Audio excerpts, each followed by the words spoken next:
everybody, and welcome to another episode of Film Freaks. Film Freaks. Films we love. Well, we can't. Hold on. You can't see it, but there you go. It's down under us. Film Freaks. Sorry. That's okay.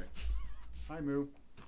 So, and this episode we watched a movie from Peter Weir called Gallipoli, which you hadn't seen before. I have not seen that before at all, so I was really excited for it. Yeah, so Gallipoli is a sort of, I guess you would call it a tragedy film, but it's a drama. I don't think I'd even heard of it. Like, maybe I'd heard of it, but I don't really, because it's such a weird name.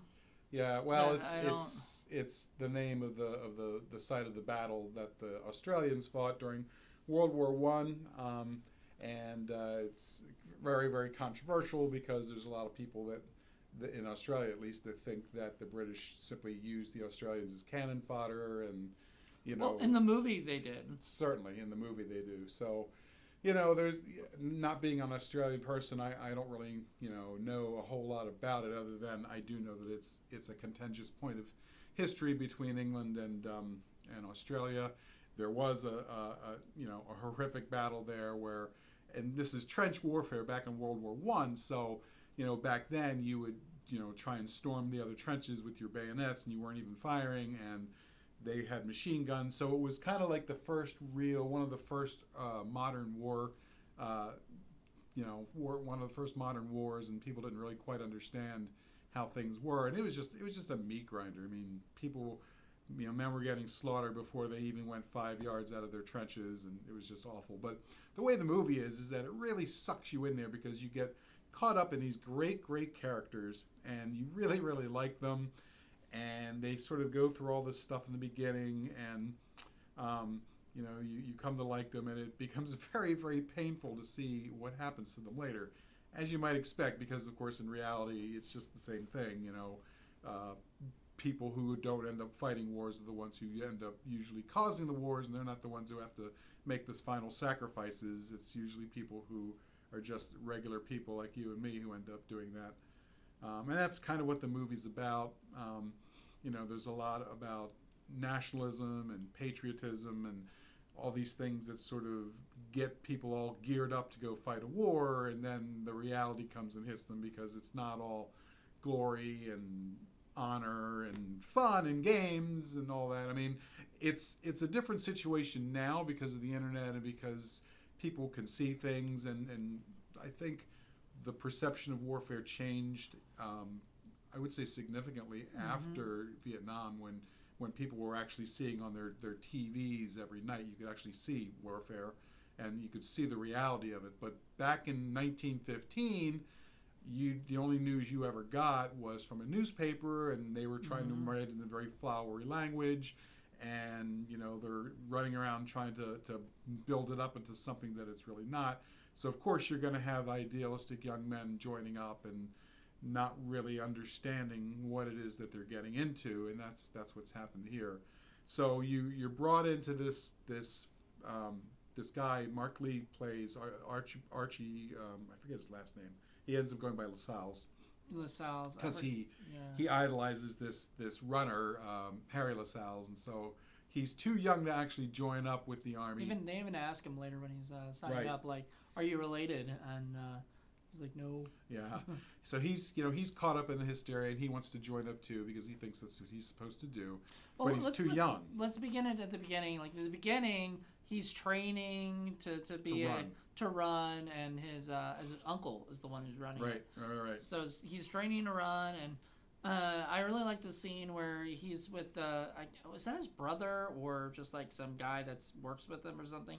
Oh, the Aboriginal guy on the horse and everything. The Les. That's his. Yeah, that's a guy that works for them. And, or whatever. He's being a dick to him because he's being a dick to him, and then his friend who happens to be black comes up and starts talking to him, and they're both runners, and he was like, "Oh, he can run faster than you can, even on faster your horse. Faster than you can ride." And so they do a race. Who won? Like I felt like the kid won. Yeah, Archie wins. Yeah, because Les falls off his horse. Yeah, because he's running bareback.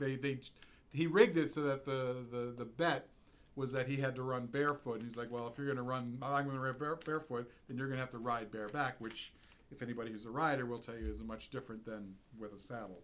Much harder. And so he loses, and then the boy runs into comes back home, and his feet are all blistered, and I was just like, oof. Cut up because he had to run through rocks and shit. Yeah. Plus it's Australia, and you know how everything over there wants to murder you, so yeah, it's pretty nasty. And this happens right before the big race that he's going to do, and but he ends up doing it anyway because he's very talented, and that's when we meet Frank Dunn, which is played by Mel Gibson, a very young-looking Mel Gibson. We met him a little bit before then, though, right. Which is a really good. I was glad we got a little introduction to him because he talked about, I guess they're him and his friends are going to join the war or whatever and whatnot. Well, his friends want to. He doesn't want to do it. Yeah, his friends want to do it, and he doesn't want. He has no interest, and for a long time he has no interest. Right, and then he goes and decides to.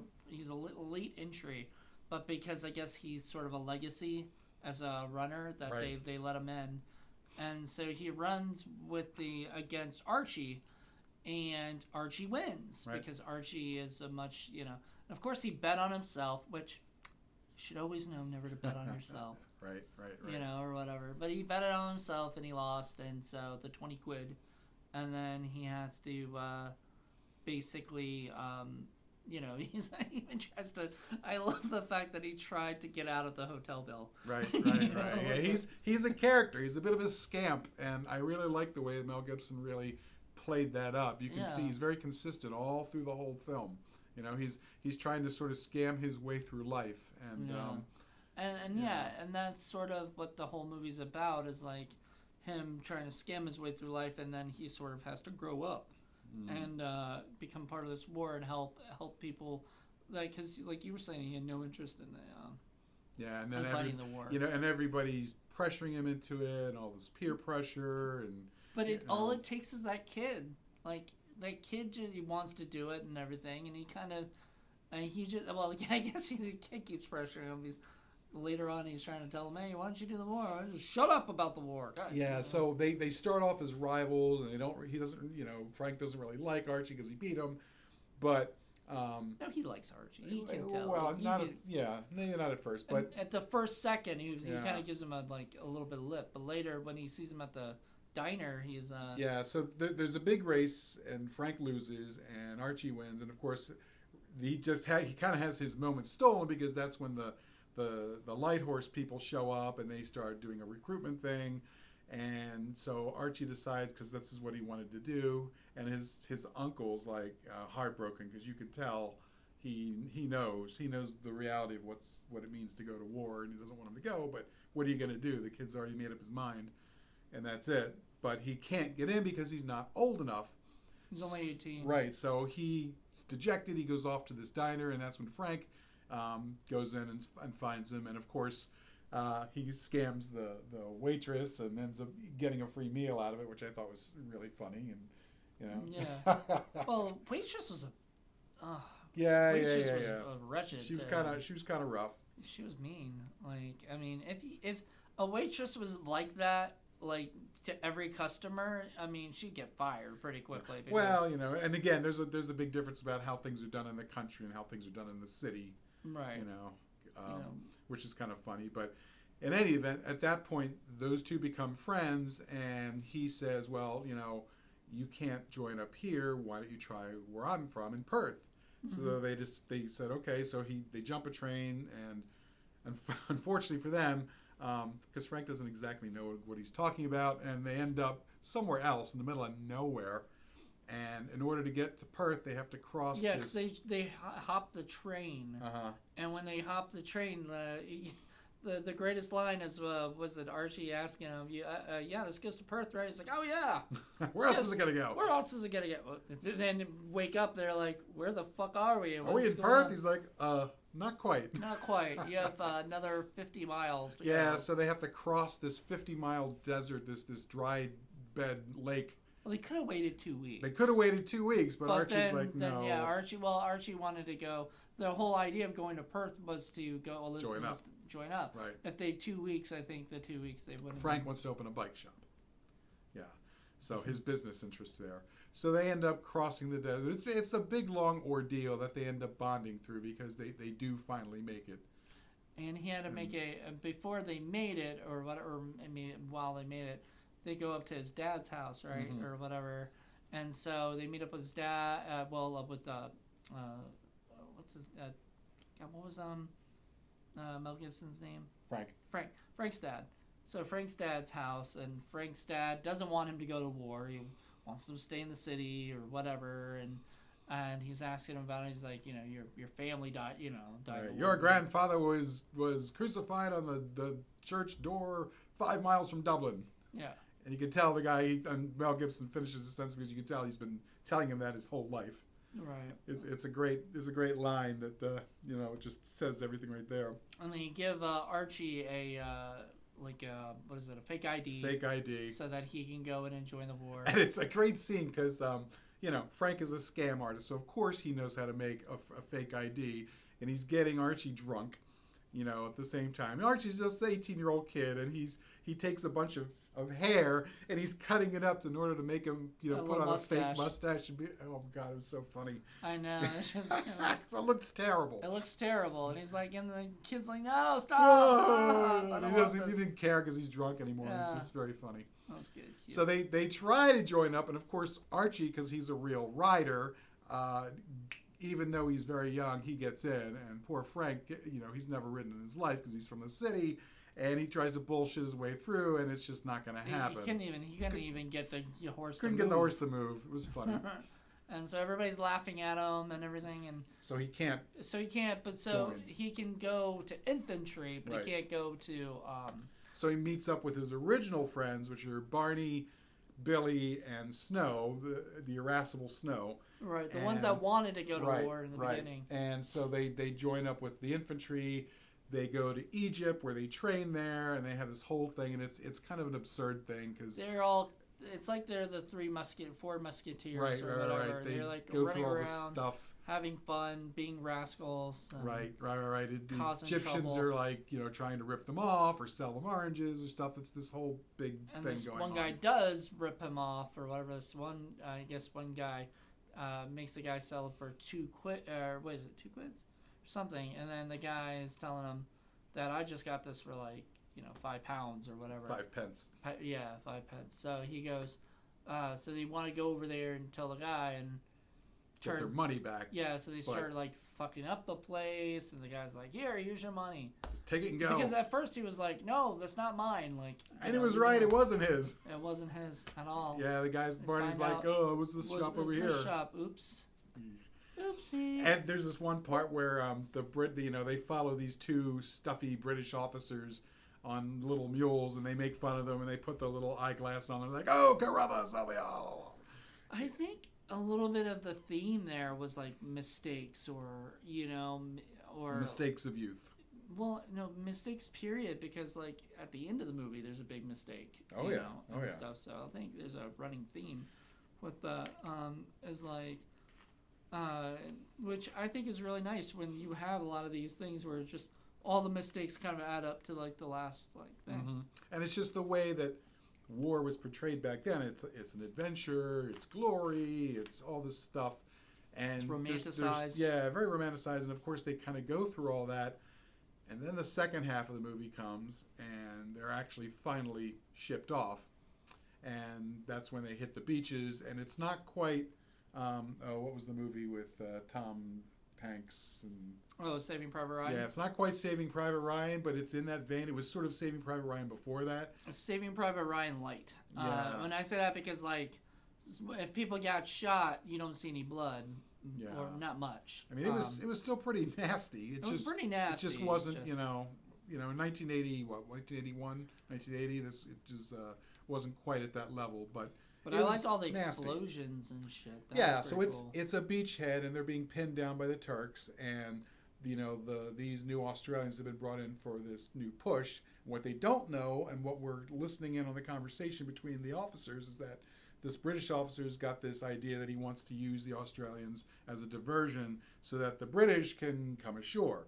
So the Australian officer understands this is going to be a very tough fight, and he's not really wild about it, but he's in the army and he's got to obey, so that's what happens.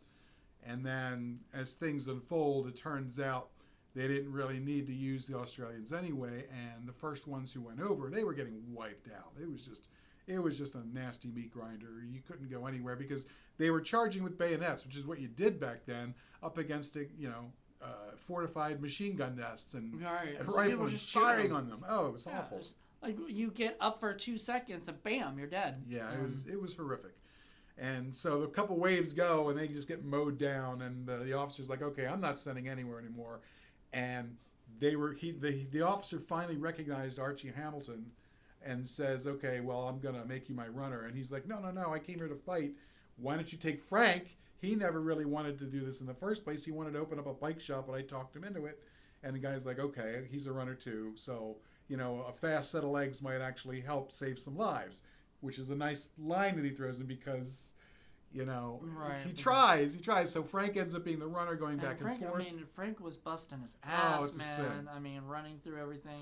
Yeah, because communications get cut during war back then, and so he's got to run back to the British guy. British guy keeps insisting, you have to go. But he doesn't have to just run. He has to, run and basically dodge bullets. Yeah. See, the way it was set up is you got to see that the British guy and the Australian guy's watches were not synced up. Mm-hmm. So there was a gap of 7 minutes. So when the Australian or when the guns finally stopped shelling, they were supposed to go. It was supposed to be timed. But because it was 7 minutes late, that gave the Turks a chance to get back into the trenches and get back in their machine gun nests and get refortified. And they're like, it's going to be a slaughter. So he's going over his head to try to get the attack called off. And Frank tries his darndest to come back, and he's just too late. It's too late. And by the time that happens, he's literally right there when they blow the whistle. And I was like, if he just waited 2 more minutes. I know. And I obviously this wasn't necessarily a true story, but this was based on stuff that happened. But this wasn't this didn't happen to some guy that did this. It's sort of like what could have happened, I guess. Right. And stuff what could have been avoided had. And all these men are they're writing their last wills and last letters. They're putting all of their personal effects into the sandbags so that someone can find them, because they know they're dead. They know, they've seen what's happening. Yeah, their bodies are literally right above of the people before them. That's awful. Wounded or trying to crawl back, and they're getting shot. Yeah, that scene, man, that was awful. Brutal, because the dude was just trying to go there. All of a sudden, just one more shot, to kill him. It was pretty horrible, and it's just such a sin. And the last second, Frank can't get there, and he starts screaming in agony because he knows he's too late. And they all go up, and of course, to get shot. And then the final shot is Mark Lee's character, who's running, and he's running, and he's been a runner the whole time. So all through this narrative, it's all been about him running, and he has this little saying where he psychs himself up by saying, what are your legs? Steel springs. What are they going to do? Hurl me down the track. How fast are you going to go? Fast as a leopard. Let's see you do it. Yeah, no, it said fast as a leopard. How fast are you going to go? Fast as a leopard. Yeah. Let's see you do it. And it was something his uncle and him went over, right? It's a brilliant, poignant, and tragic ending because, it's mayhem, and all of a sudden it all focuses down onto him running. He doesn't even have his gun at that point. He's just running. And it's all you hear is him, and then the last thing you hear is, the machine gun burst, and then he's like this. Now that, you probably don't know, but that is a example, or it's an homage to a very, very famous photograph from World War I called a soldier in the moment of death, where the guy he captured a soldier in mid-run getting shot, where he's just like that.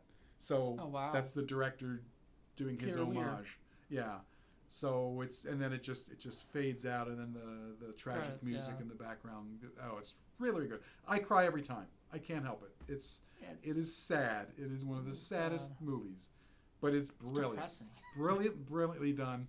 And we talked about this during the Breaker Morant film, about how there was this flowering of cinema in Australia in the 70s and 80s and towards the beginning of the 90s that it was just amazing. Some really, really amazing movies and some amazing talent came out of Australia in that period. And this is one of those great, great films.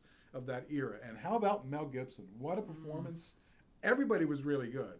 Everybody. But people who only see Mel Gibson now, and it's a shame because he's kind of really squandered his legacy with everything that he's gotten himself into. They don't really see the way he was, how immensely talented he was back then. I mean, might still be like immensely talented. He sure, just doesn't really do. He just doesn't do stuff like he's this kind of anymore. poisoned himself, his own name, unfortunately, in Hollywood. You know, I mean, whatever. Sometimes you even say you like to separate the art from the artist. Sure. So it's. But the problem is nobody's paying him like Mel Gibson before. He's not commanding those kind of prices. He's not getting lead roles. Nobody's writing movies with Mel Gibson. That's true. Anymore. For a variety of reasons. He's getting older too. He's getting older, man. And most of the other actors, Mark Lee, for example, they're all people who are veterans and who are well known in Australia and are veterans. Well, he wasn't a veteran then, though. Like, was that one of his first movies or something? Oh, he was young. Yeah, he was a young guy, but he'd been Australian film and TV and stuff like that. So was he like a child actor back in the day or something in the beginning? They did a lot of stuff, and Peter Weir's been making films. I mean, he was Picnic at Hanging Rock and all kinds of really, really good movies that came out of Australia, and he's one of the best Picnic directors. At Hanging Rock? Yeah. I have. I don't have that. Great film. Great buy film. It at some point for Criterion. So I didn't know that it was the same director as Breaker Morant, and I think I even before or during the movie I said something about Breaker Morant. This reminded me of that. It's really funny that that's the same director because they're both war movies that are kind of tragic, kind of have like this sort of like fucked up like legacy behind them, or whatever and whatnot. But like this is definitely a different movie. And that whole political sort of, antagonism between Australia and England is also present in that film too. So, like I was telling you earlier, there's a lot of what's going on in Australian cinema sort of dealing with their British colonial past. Wasn't there like 3 or 4 guys that were all friends in that movie too that were causing trouble? Is that the movie? Oh, yeah. Yeah, it's sort of very Edward similar. Woodward was the main guy. Yeah, so that what? Edward Woodward was the main guy. Yeah. But it was it reminded me very much of this, so that's funny. Yeah, and it always seems to be like the Which sort one of came first? Gallipoli. Gallipoli.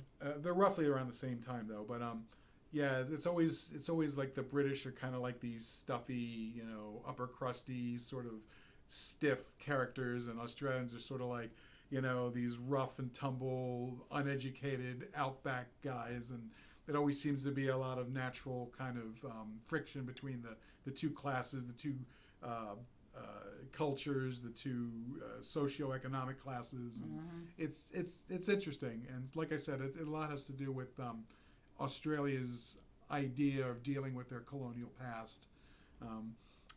There still is a cinema being made over in Australia. It's very different now, and times are different, but there was a lot of stuff coming out of Australia back then. Well, if you think about it, times are different here too. Sure. So there are some filmmakers that probably people in Australia looked up to that nowadays don't really do the same stuff or make even the same kind of movies.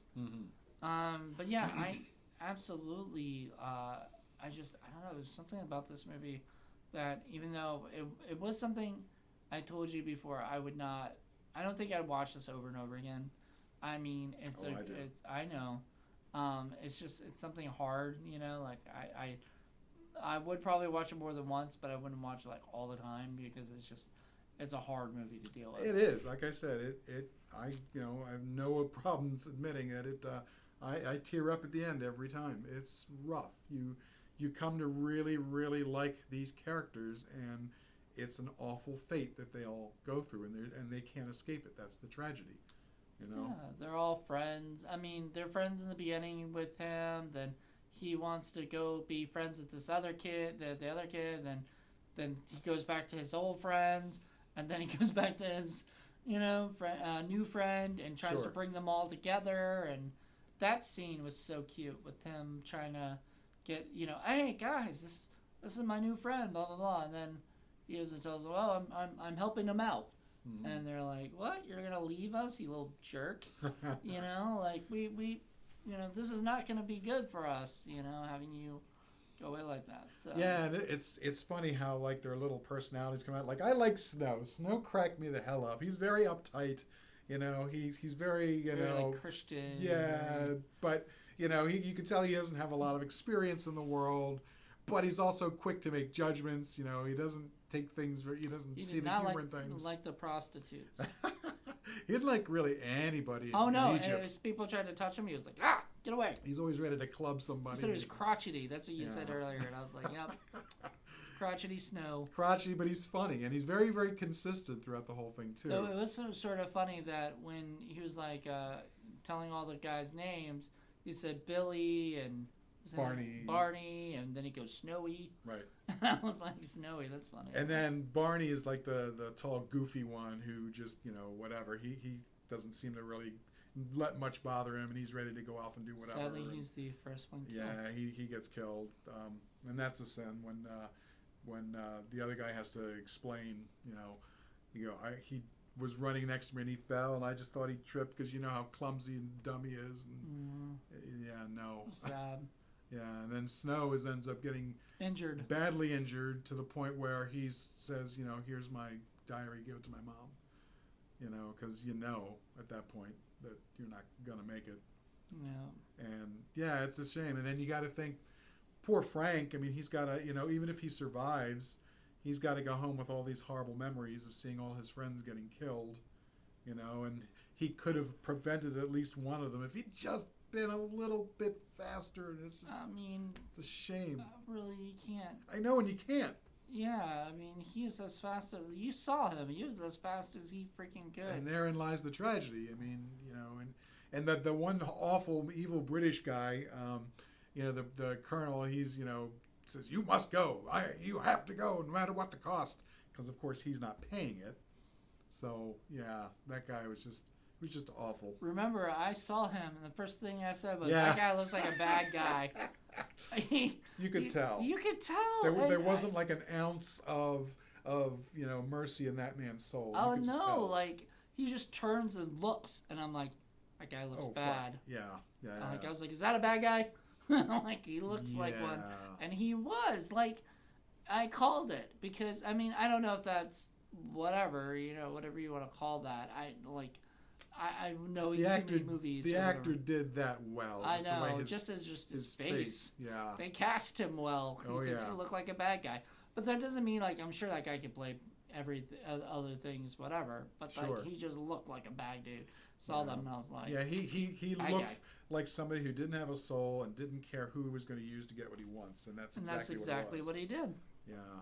So it's. I like the what was he, a commander or corporal, whatever he was, the guy that basically had to do whatever the British guy told him to do. Oh, you mean about the Australian commander, the heavier guy? Yeah, the heavier guy. I loved him. Yeah, absolutely. He was very down to earth, and you get the scene where he says goodbye to his wife, and she's packed all nice things for him, and he gives him a couple. He gives her a couple kisses. Right. To say goodbye. And I felt so terrible. Unlike the British guy, he decides he's going to go over the top at the last wave too. He says, I can't ask the men to do something that I wouldn't do myself, even though he's older and clearly out of shape, like yours truly.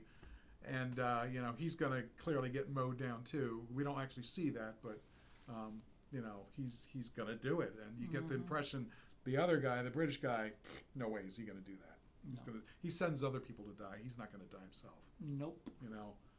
So, yeah, it's just all these... And that's the thing. War itself is tragedy.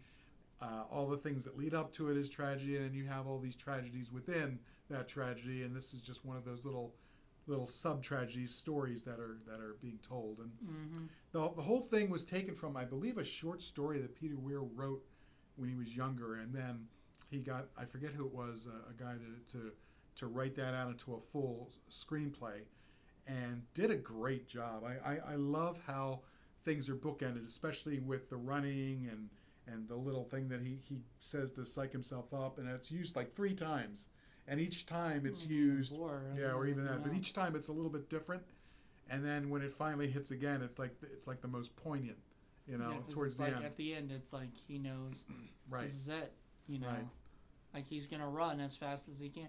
I don't know what the point of that was, because like, was he trying to get to the other side so he could, you know? Well, there was no point at that point. Yeah, at that point it was just like he's done. Right, and it's a sin because I mean you can tell like from the uncle.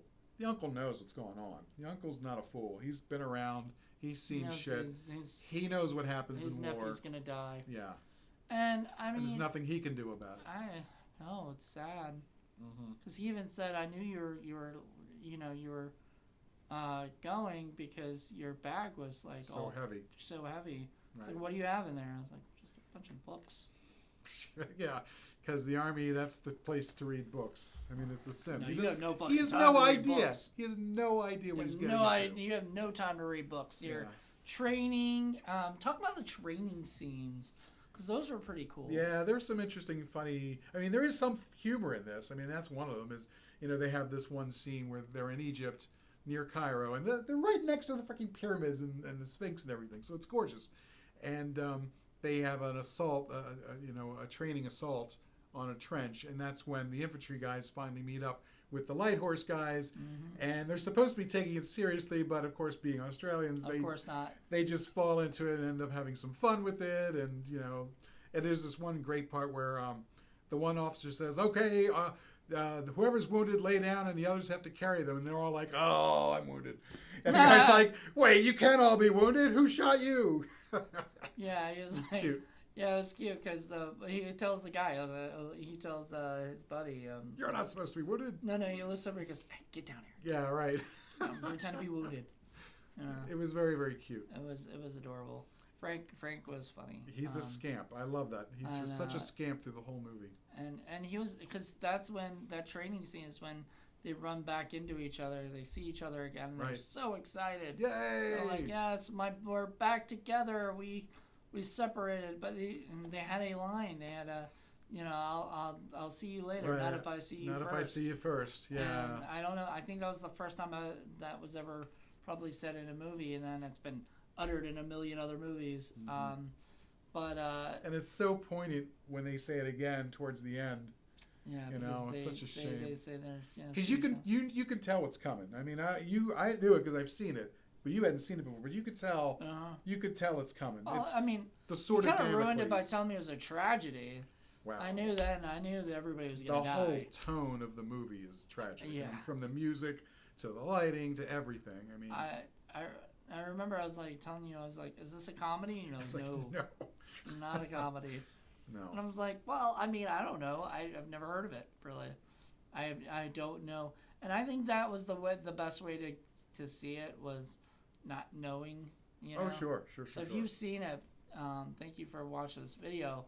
But if you haven't seen it, oh my goodness, we just ruined it. And I am dying to get this on Blu-ray because there's a definitely. I mean, it's clearly it's a great film, but there are a number of different shots, and this was filmed back when you could still actually literally climb the pyramids. You can't do that anymore, but there are several shots at the top, seeing the sun coming up, that are just amazeballs. I wonder if Criterion can get a hold of this or something. I don't know. I'm not sure who owns the rights to this, but it's really, really, really well done.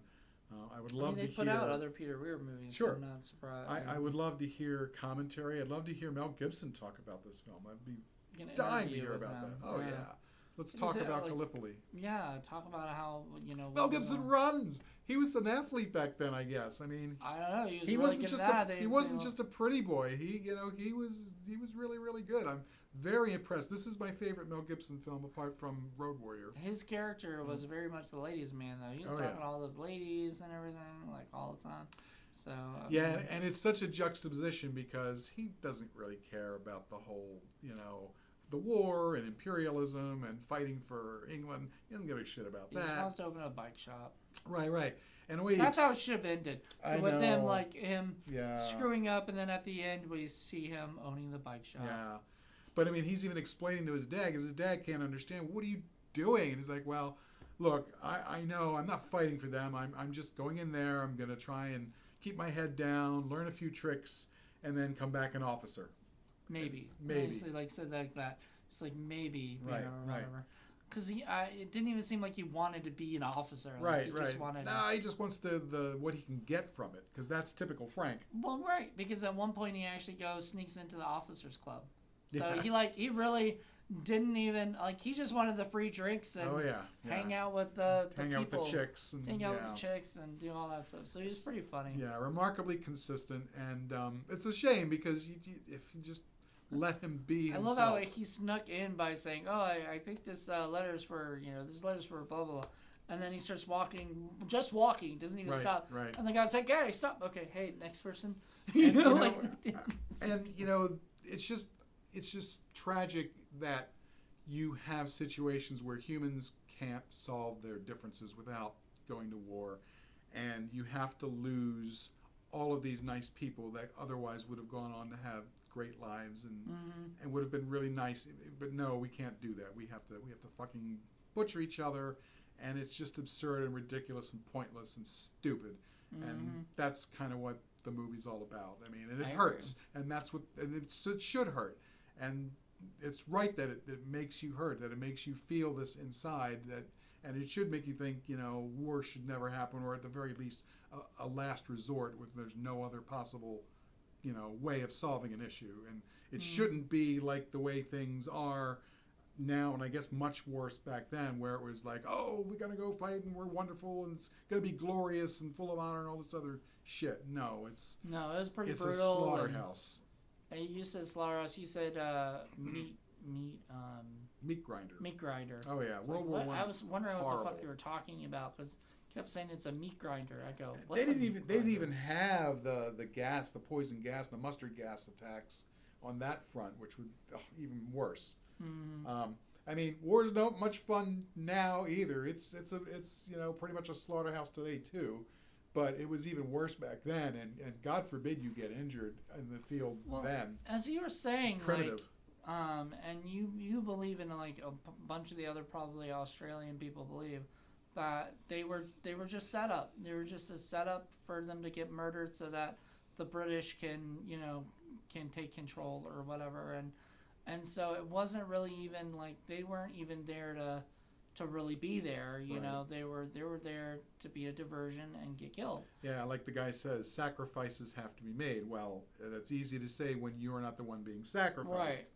Right. So yeah, like I said, Australia dealing with its colonial past was definitely a theme that runs through a lot of Australian movies in the period. I didn't like that the commander gave him permission to go above the other guy's head. Right. And he did, and he go into it, and the guy's like, we did put markers down, but you're right, this is off a little bit.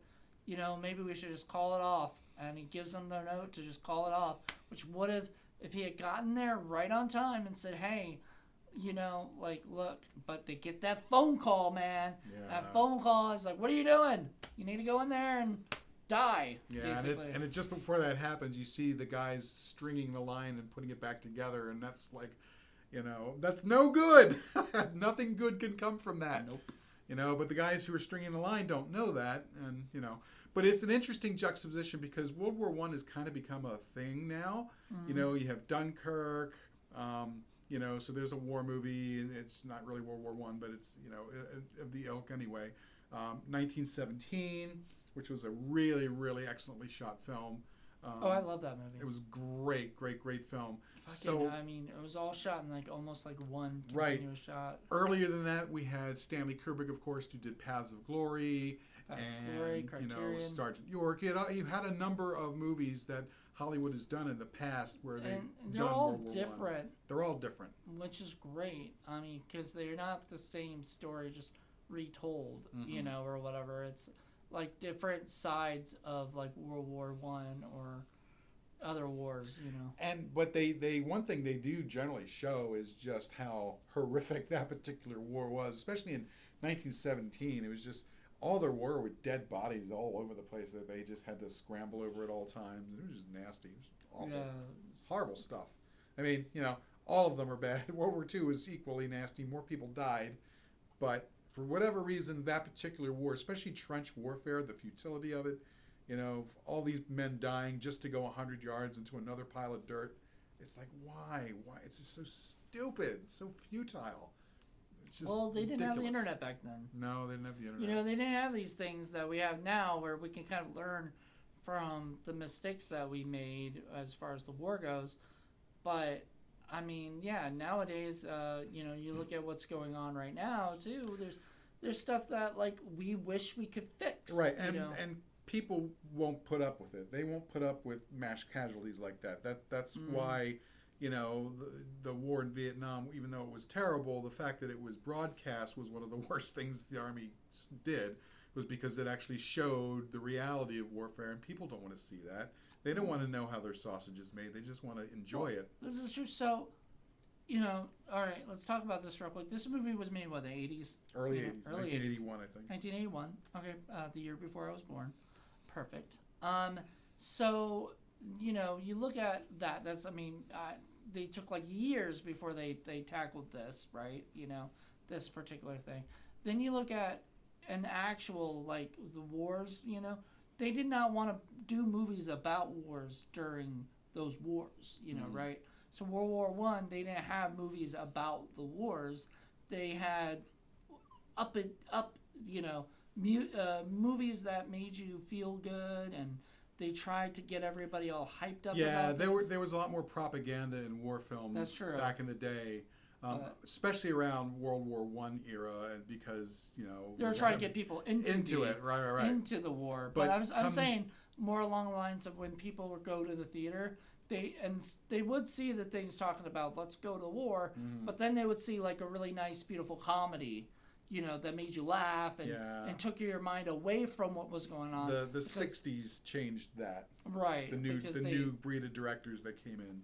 And in the 60s and 70s, especially Vietnam, where you were saying earlier that it got broadcast and people got to see it, and people were like, "Oh, I don't want to know about this. This is why I didn't go to war." And it really changed the way wars are fought. I mean, that's why you have a lot of these, you know, they call so-called push-button wars, because they're trying to minimize the casualties on our side. So rather than sending out thousands of our soldiers to get butchered, easier to send in missiles, easier to send in drones, easier to send in. Now, of course, you get a whole lot of other problems with that, but at least it's keeping our side, our casualties to a minimum. That's their thought, because people don't want to put up with it. They don't want to see caskets full of dead American soldiers coming back home.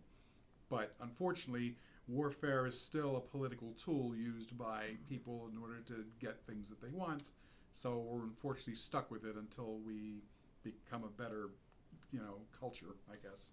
So when we first decided to do this movie, we were going in Paul's house and looking for something to watch, and so we went through his Blu-rays, and he wanted to find something that I hadn't seen, right? You know, or whatever, that it would be sort of, because that's part of the fun of sharing a movie that you love. Right, exactly.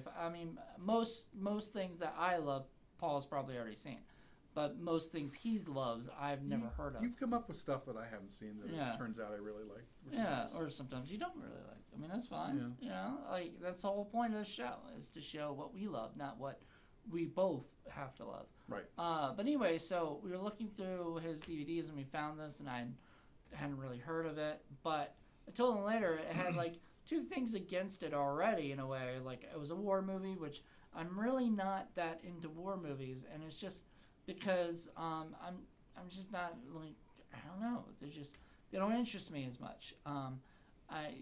Maybe a little bit of history, I guess I'm into, because I like to know this shit, you know, but I don't really like, Saving Private Ryan. I'm not a real big fan of. I don't really like the way they used to do war movies in the past, where it's just propaganda, where it's all rah, rah, rah, flag waving, sort of jingoistic kind of nationalist versions of war movies. I don't like that. Well, and the second thing it had going against it was that it was depressing, you know, and sad and everything and whatnot, and a tragedy, which it was good. You know, I liked it being that. Like, I liked it still, even though it was depressing. Like I said, it's something that's good. It would be really hard to watch again, because now I know what's to come, just like you do. And you say, oh, man, I cry every time. I don't want to do that. Like, I'm very much I wouldn't say I'm an empath or anything, or whatever. Like I don't like all of a sudden all the energy comes on me or whatever. It's just I don't like to make myself cry. Sure. That's why I like horror and comedy, because I like horror gives me suspense. Ooh, I don't know, right? And then comedy makes me laugh. So I like those better. There's an interesting discussion, and this is back when I went to grad school the first time, and I was actually there for English literature and for writing.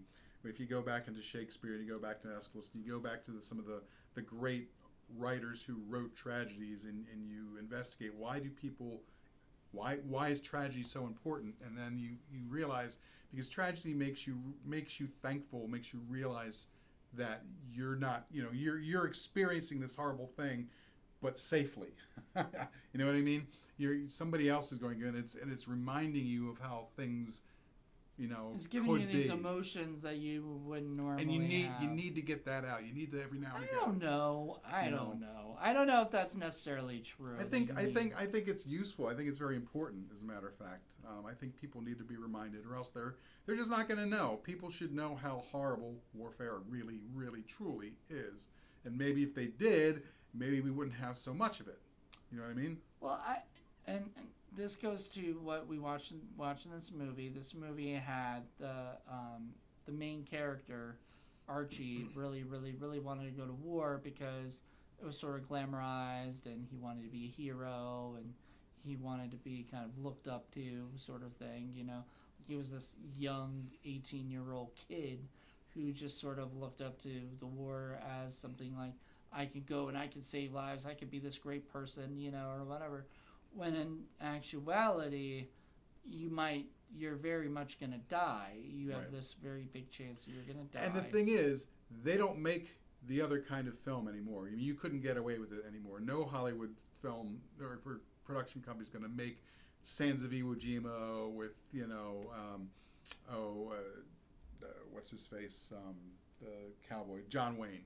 You're not going to see that kind of flag-waving, war is great, war is for men kind of thing anymore, because it's just not going to work. People know, it's not going to fly. Right, but that's what they do with this sort of thing. They had that little grand waving, thing, but it was showing what it was like. Right, and it's prepping you to get your heart broken. Right. Yeah. So yeah. It's sad. It is sad. It's a tragedy, but I don't know. It's so funny and interesting that it the way that it was made, it feels like it could have been. Breaker Moran is the same. There's definitely a heartbreak at the end of that movie too, because these poor guys are getting executed for something that they shouldn't have, or at least it's very debatable, and you come to like those guys too, and it's a sin, and there's nothing you can do about it, and. It was all political, I guess, or whatever in that particular movie. I don't know. So if you want to check out our Breaker Morant episode on Criterion Watch, we really went into that too. But and you hadn't heard of that one either, had you? Mm-mm. Yeah, that was I don't think I'd never heard of it. Yeah. I'll tell you, man, we could do just a program, and I always say this. I always come up with new ideas. We could do just a program on the great Australian films of the era from that era. And there's a lot of really, really good ones. Yeah, you said a lot were done by Peter Weir, so that's interesting. Cause Picnic at Hanging Rock, we definitely have to do that one. Yeah, for Criterion, because it's a Criterion film. Yeah. I've been trying to get it, but I was trying to get it from Criterion, but from Barnes and Nobles, but they never have it in. Mm-hmm. So I'd have to get it online at some point. I have not seen it. It's a creepy movie. But I think it might... Disturbing. I want to see if it's on HBO Max or something, because they do a lot of Criterion films on HBO Max. Yeah, HBO Max has been doing kick-ass. I have it on DVD, but I want to get my greedy little hands on a Blu-ray I don't think it's out in 4K, but, Not yet. I want to get my hooves on a higher copy. On a similar but different note, Kino Lorber has been putting out a lot of movies on 4K. Oh, yeah. That Criterion released on Blu-ray. Nice. So they're sort of upping the thing. So it seems like, what is it? Kino Lorber and Criterion are having a little fighting match, to see gets the better. Yeah, as long as the movies are coming out in Blu-ray, that's what I want. 4K. 4K is really what I really want to start seeing these things. But the problem is the prices are way too fucking expensive. Yeah. Like, I'm sorry, man. Even half off, it's expensive. So. Sorry, I got my fuzzy cow poncho on here because November 2nd, and it's freezing and an idiot like I am. I'm wearing shorts. In February, so wearing shorts, so I'm a a little cold here at the studio. It'll still be cold in February, so. So I got we always got the cow things going on. Yeah, he's got his little cow here, and there were cows in this movie.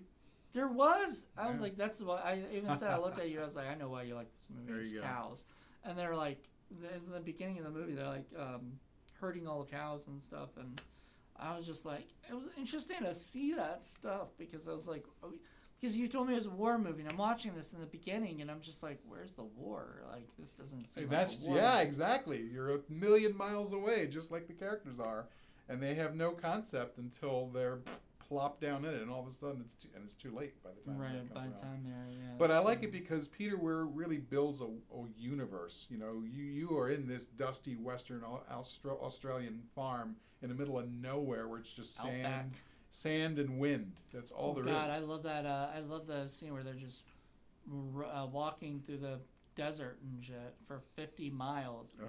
Walked 50 miles. I'm like, Jesus Christ. And one guy was like, you ain't gonna make it. Yeah, well, when you're 18, you might be able to do that. I would have died the first hour. Yeah, you would have been like, no snacks. I'm dead. I'm done. Yeah. No. And you would have had to drag me 50 miles. Give me Gushers, I'll do it. No, there you go. I probably would not do it. I can't. I walked around my block, and my feet were fucking killing me. That's funny. No, I would die. I would die in 2 seconds. They said, what do you say? This sort of snakes or whatever the kind of snakes. Oh yeah.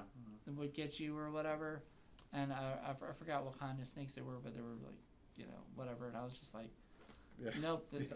Snakes and desert. Big fat nope out there. I'm not walking 50 miles. Could you ride a horse is better than Frank? Probably not. No horse would listen to me. Poor Frank. He's like, huh, huh, and the horse is not doing anything. And Marky's like, kick him. Right? Trying to help him out, but he is kicking him. You can see him kicking him. Right. But he's kicking him kind of light. Yeah, he doesn't know what he's doing. He doesn't know what he's doing. So, I don't know. I don't think I could ride a horse at all either. I've never tried, and I don't want to. I've ridden a horse once. It's kind of fun, but it's I'll not in control. I'm okay watching people ride horses and everything. I rode a horse, and it's very large, and it pretty much went where it wanted to go. I had no control, and I remember we were all supposed to be on a line, and my horse just decided to nudge everybody else out of the way and go to the front, and everybody's giving me dirty looks. I'm like, I didn't tell you to do it. I'm barely hanging on.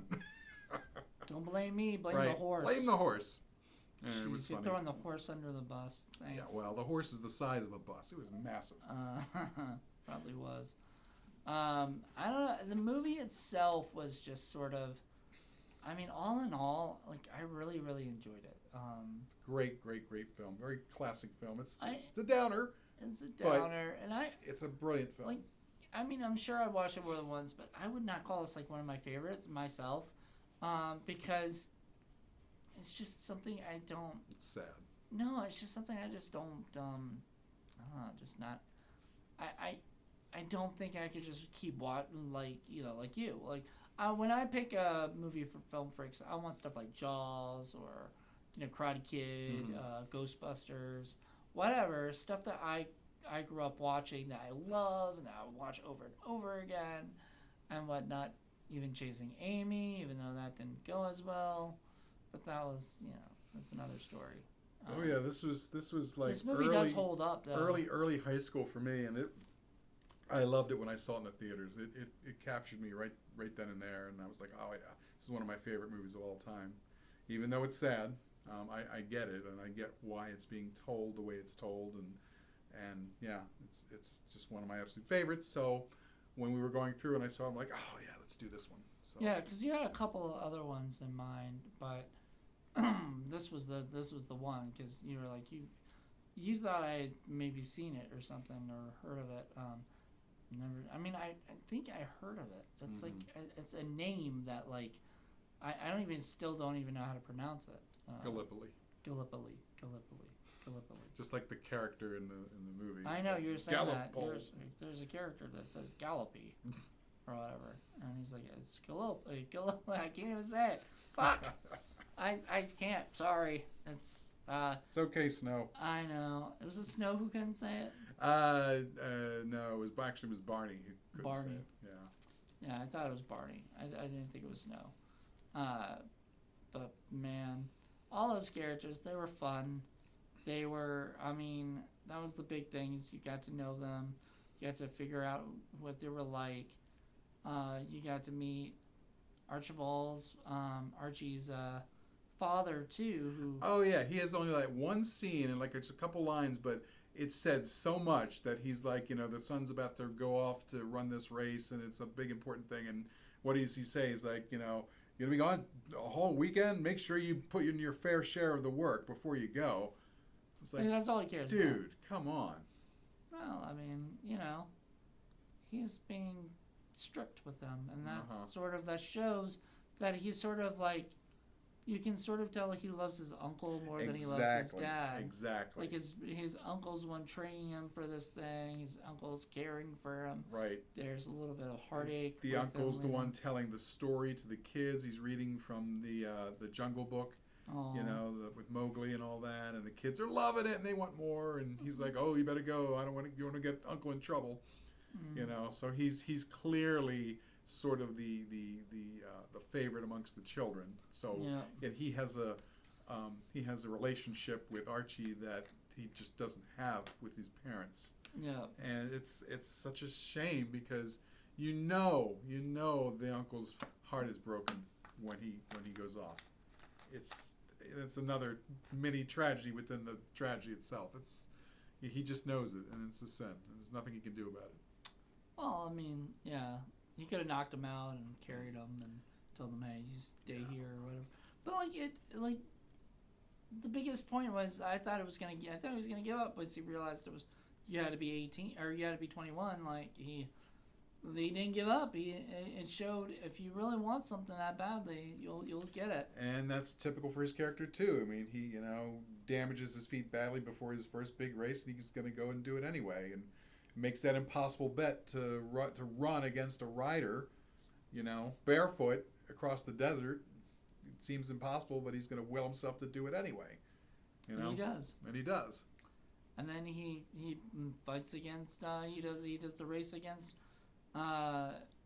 Frank and beats him. And all of this trait, which should be something that propels him to succeed in life, is the very same one that ends up killing him because, he ends up going into and fighting in this impossible situation that he shouldn't have put himself in. Yep. But he doesn't want to back out.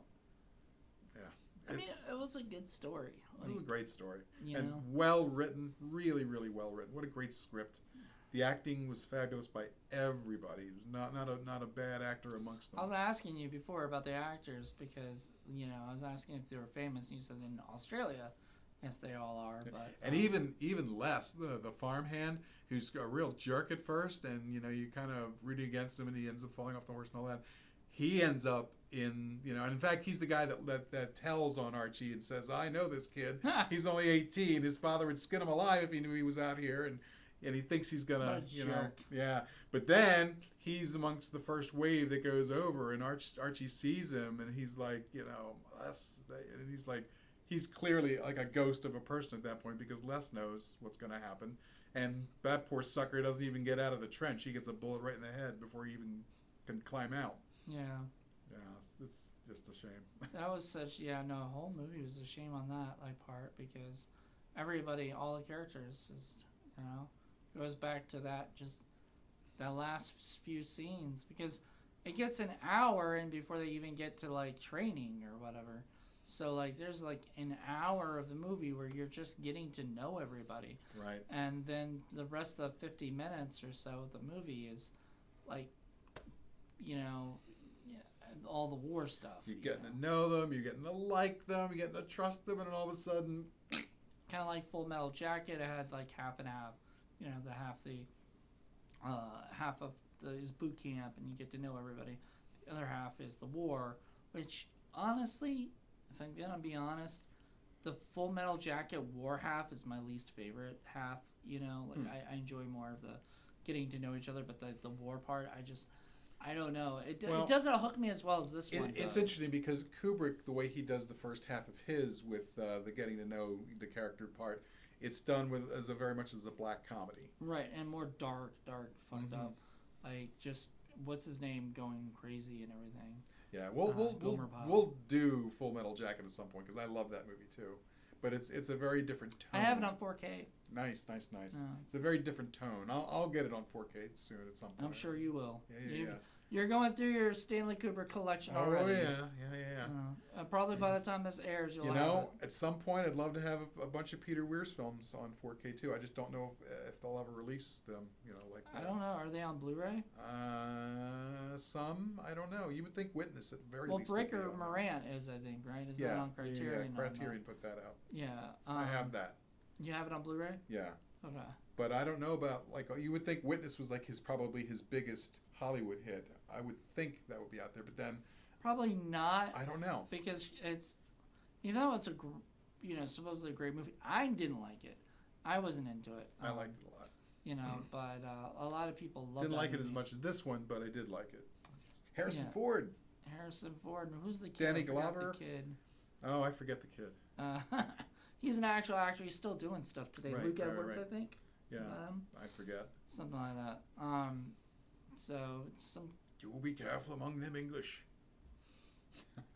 Yeah, but anyway, this movie, Gallipoli. Yeah, excellent film. Gallipoli. Bit of a downer, but really, really worth it. You should definitely check it out at some point. If you haven't seen it, we kind of ruined everything. So. And hey, if you're a Mel Gibson fan, why haven't you seen this film? He shows his butt off. Well, he shows his acting chops off. He was really, really good in this. He shows his butt and his acting. People forget before he was an action star, he was a really good actor. Yeah, he was an action star with, was a Road Warrior. I think that was the one that, also Australia, but Mad Max, whatever. Right. And, kind of made him buddy famous. Cop movies that he did. Lethal Weapon. Are you really? Yeah. The Lethal Weapon series. The first one's okay. The rest are just garbage. Come on. Popcorn They're garbage. Fun. I did kind of like the one with Joe Pesci because Joe Pesci makes everything better. Right. I know. I love all of them. I want a Lethal Weapon 5. Oh, I'm too old for this. Yes, we know. Well, I think we got it after the first one, which he shouldn't have been too old after the first one, but if they made a 5, he'd definitely be too old. Oh, yeah.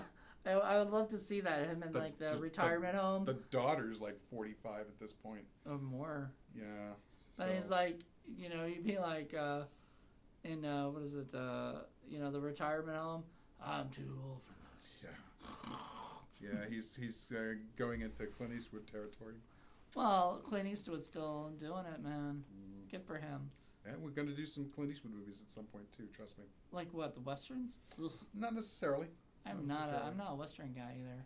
Well, we'll have to show you Good, the Bad, and the Ugly because that's a classic. I have it. I just haven't. Everyone needs to see that one. I know. All right, guys. Well, I guess we need to wrap this up. Thank you very, very much for joining us on this episode of Film Freaks, films that we love. Tune in next week or next month when Mr. Moody is going to show us one of his movies. I don't know which one it is. I don't even know which one it is. Oh, okay. Because I would have showed you one before that I still don't even know what that one is. We're doing this out of order because, we just thought it would be fun. But please join us, and hopefully it'll be another movie that if you haven't seen, you'll get to check it out and hopefully love it. So hopefully. And if not, that's cool. There you go. All right. Well, we'll see you next time. Bye. Bye-bye.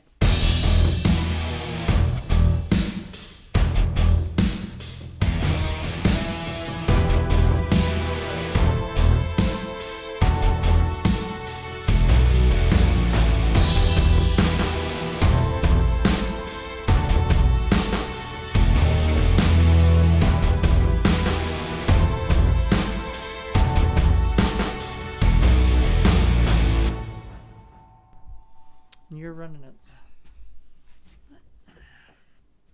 Bye, Mooey.